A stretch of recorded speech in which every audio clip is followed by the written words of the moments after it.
welcome back to the channel. So for today I thought we would build a family home inspired by a build that I did a couple of weeks ago. It wasn't really a build. I did the 5-minute challenge, and in a panic I used the white paneling, the yellow paneling, not white, and I really like how it looked.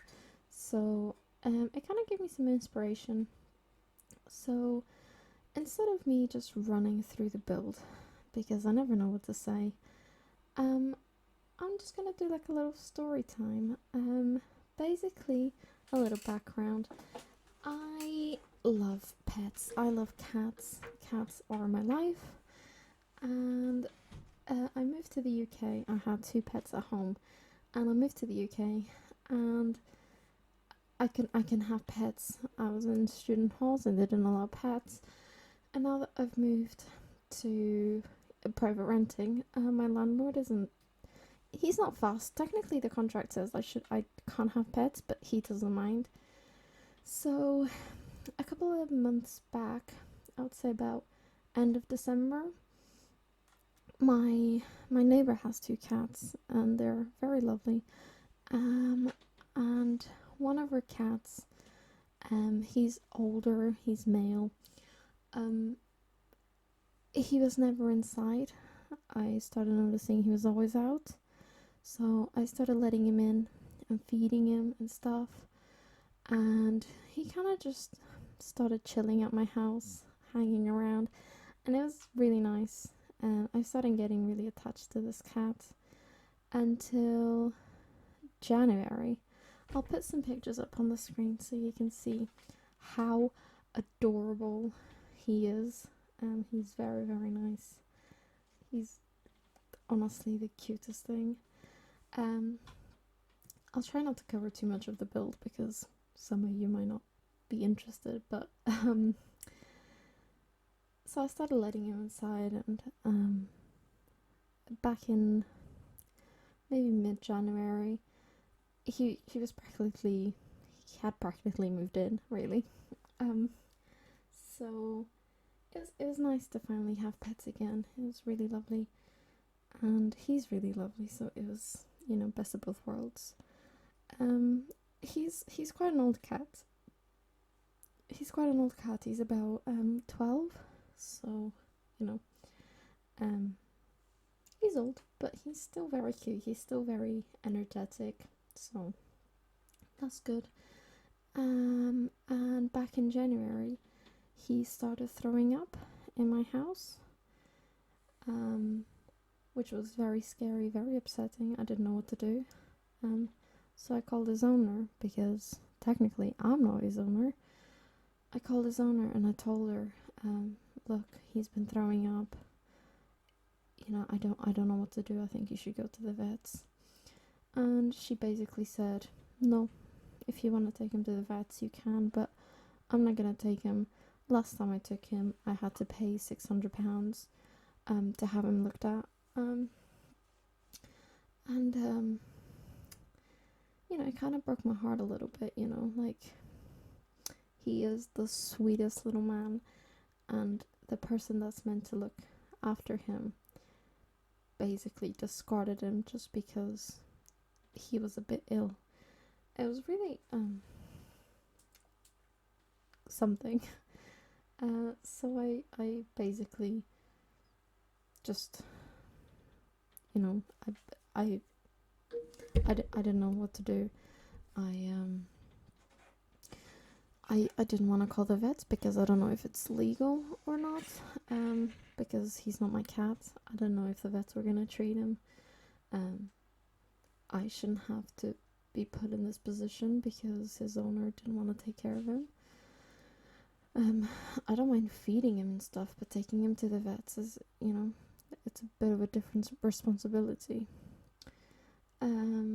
So we started noticing, me and my partner, we started noticing that he itches a lot and he licks himself really aggressively. And then we started noticing wounds in his body. And at this point, I'm thinking, it has to go to the vets. Um, it's just it's a tricky situation because the cat isn't mine, but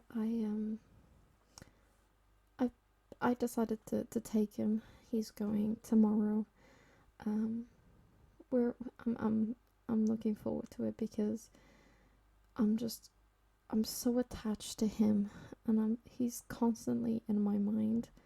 Like I'm constantly worrying about him because he's been mistreated so much that I just want to make sure that he's okay.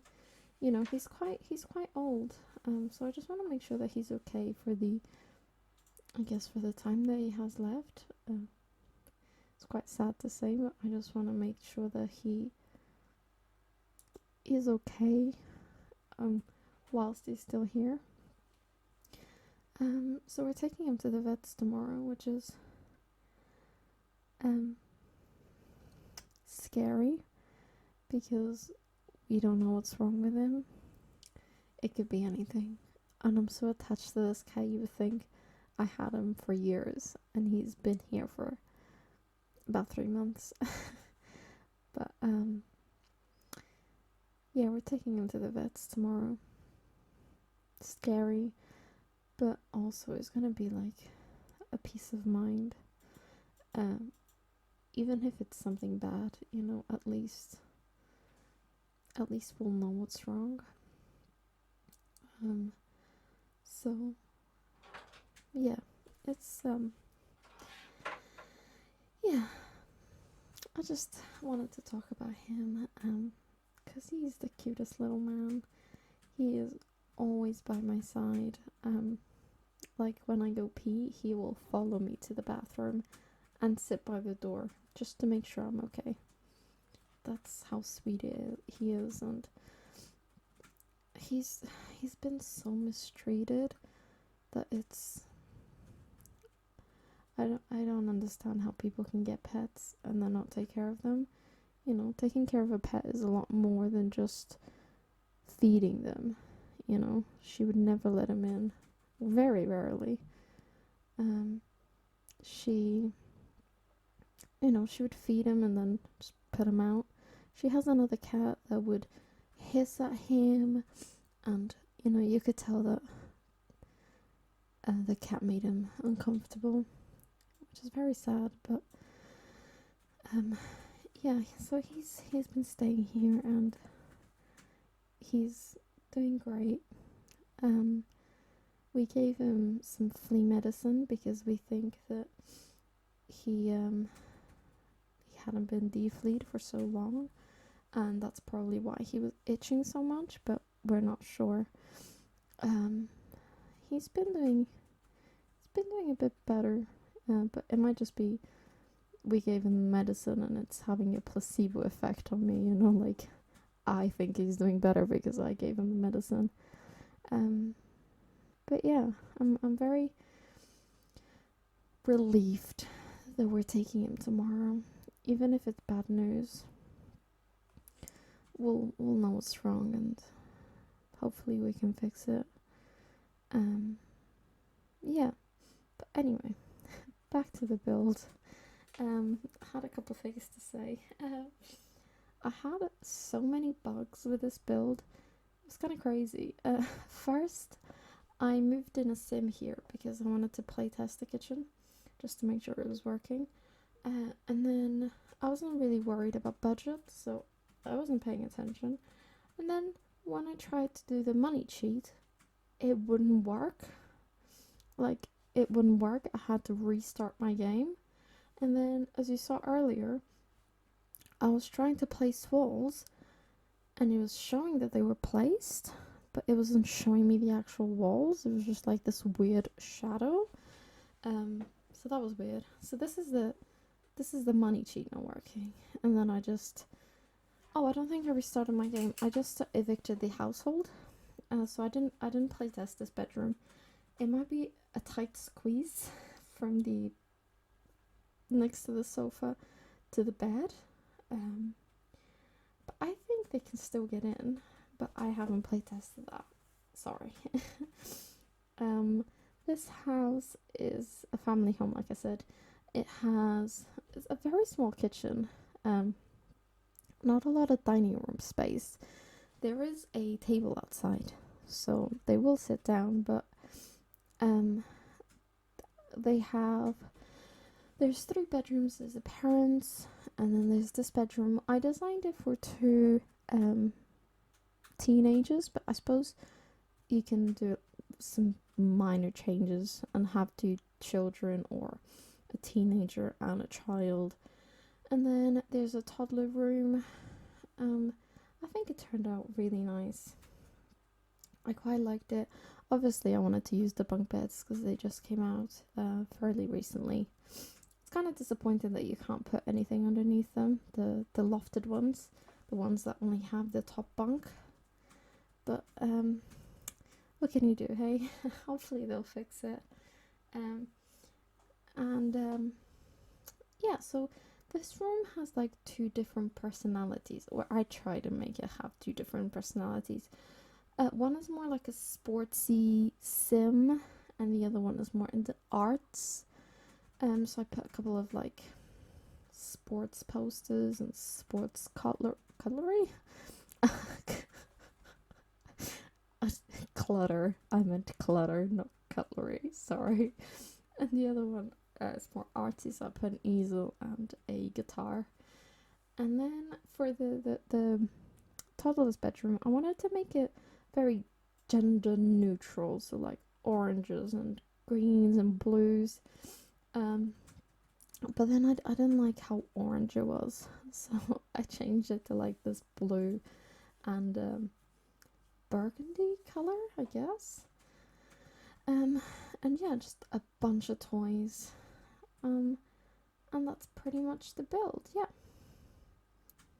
Oh, and blue wallpaper because it's cute, I guess. We don't have a lot of lamp shades, but yeah. So here's the final product house. It's very. I think it looks suburban, but suburban houses in England don't really look like this. But oh no, it is the right way around. This is kind of like what it looks like from the outside. That's the side. That's the little patio. Yeah, pretty straightforward, I think. Then if we look downstairs, this is what it looks like. There's a quite a tiny kitchen, I would say, for a family of at least five. At least no, a family of five. There's 5 spaces. I suppose it could be a single parent, and then it would just be a family of 4. But, anyways, I quite like how the orange comes together. Love this blue on the wall. I didn't want to put too much decorations because I like when I build homes, I like to make it the Sims home when they move in. I take pictures and I put them on the walls and the desks and stuff. So I didn't want to put too much decoration, just to leave enough space for people to put their own. Small toilet. And then if we come upstairs, oh, by the way, the kitchen is playable. I've play tested everything. That is playable as well. That is also playable. I didn't test anything upstairs because, like I said, I was having this bug with the money cheat, so I couldn't add more money, and so I can play test it. But I think this might be a tight squeeze, but I'm pretty sure your Sims will still be able to walk around it. Again, not a lot of decorations. This is the toddler's bedroom. That is the teenager and child bedroom. And then a little toilet. Oh, I forgot to put a mirror. That's embarrassing. Hold on 1 second. Oops. It's a bit embarrassing. Oh no, I'm wondering if I put one downstairs. I don't think I did. Did I? No. Oops. There we go. Anyway, so that's what it looks like. it is 50,000. I don't think it's that bad. It's a 3-bedroom house, 2 toilets, so yeah, I hope you guys enjoyed this video. I will put this up in the gallery if you guys want to download it, and hope you liked, well, not liked, but I hope you enjoyed this new story time slash speed build kind of format. If not, I'll just go back to describing the house and my thought process, but I've been feeling really stressed about the cat, and I just kind of wanted to get it off my chest. So if you guys enjoyed the format, then just let me know. And like always, hit the like button if you enjoyed. Leave me a comment with any suggestions for any videos. And I will see you all on the next one. Bye everyone.